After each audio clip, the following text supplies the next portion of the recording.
Bonjour, je m'appelle Laurent Cotentic et aujourd'hui nous allons réaliser une compotée d'agrumes avec une confiture de clémentine aux saveurs de pain d'épices. C'est parti, vous me suivez? Pour réaliser cette recette, il nous faut notre pot de clémentine aux saveurs de pain d'épices, quelques agrumes, donc citron jaune, pomelo, citron vert, quelques sablés bretons ou autres biscuits qui vont donner un petit peu de craquant. Je coupe un peu la base. Ça, vous n'êtes pas obligé de le jeter, vous pouvez le conserver pour faire des fruits confits. Je coupe pour pouvoir avoir une bonne stabilité, pour pouvoir peler à vif correctement, sans risquer de me couper, puis en ayant une coupe régulière. Vous allez suivre ce qu'on appelle la courbure du fruit. Un bon couteau, lame plate ou lame à dents, mais qui coupe parfaitement bien. Et là, vous allez vraiment peler à vif. On va juste récupérer les segments.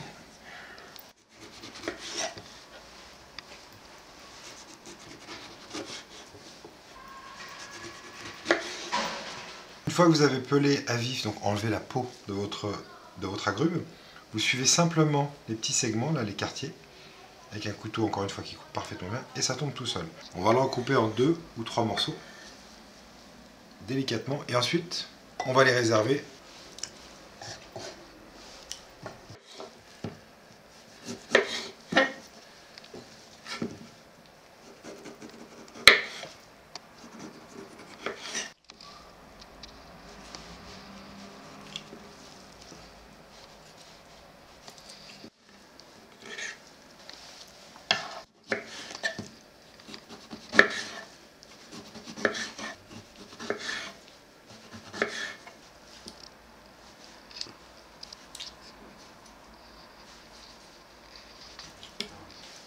Une fois que nos agrumes sont pelés à vif et qu'on a récupéré les segments, le plus simple est à venir, c'est juste notre confiture de clémentine aux saveurs de pain d'épices.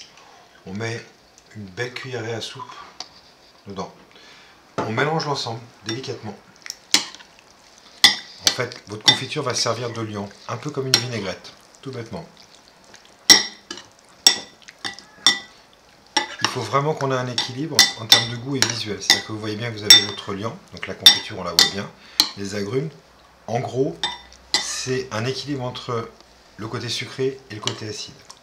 Une fois que votre préparation agrumes, confiture de clémentine aux saveurs de pain d'épices est prête, vous n'avez plus qu'à l'incorporer directement dans vos verrines, à peu près à 2 bons tiers, j'ai envie de vous dire, parce qu'ensuite on va rajouter notre chantilly qui est prêt juste à côté de moi, et un petit peu de sablé breton.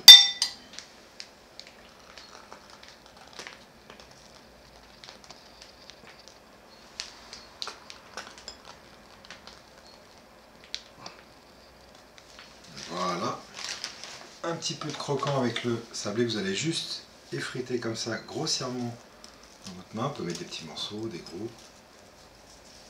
Et pour apporter un tout petit peu de fraîcheur supplémentaire sur la finition, prenez un citron jaune, un citron vert, ce que vous avez sous la main, un zesteur, et vous zestez quelques zestes d'agrumes dessus. Et c'est prêt, il n'y a plus qu'à déguster.